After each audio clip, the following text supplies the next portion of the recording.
Então, um hecho que for de tempo que antia Atlanta, nas anos 1634, nunca não tem nenhum impedimento para a gente por estabelecer na mesma riba isla que estava a formar parte de Holanda e tempo já.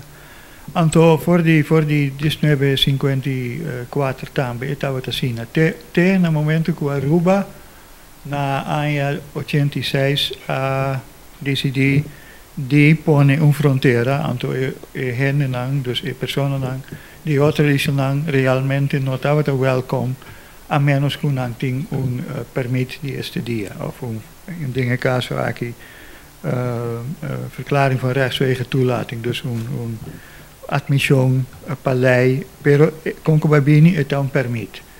Então, vamos ter permit, então como se fuera, ou quase como se fuera, para estrangeiro, o qual não é caso.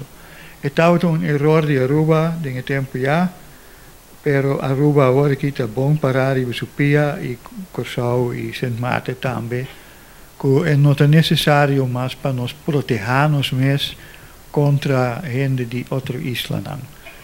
Eigenlijk no Ministério sucedeu na 2010 mês e no Ministério sucedeu na 86 tampouco. Pero ela sucedeu, então está uma violação de direito de estabelecer livre, ou liberdade de estabelecer dentro do próprio país.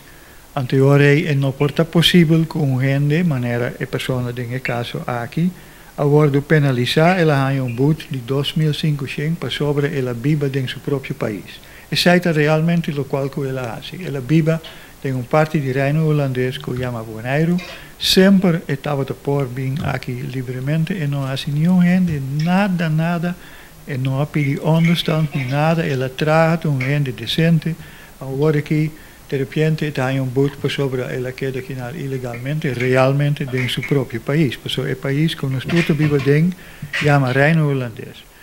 Então, eu arei, para nós por a hinca e fronteira entre nós islas, estava erro grave, mas que tempo chega para nós compreender, então para nós cambiar.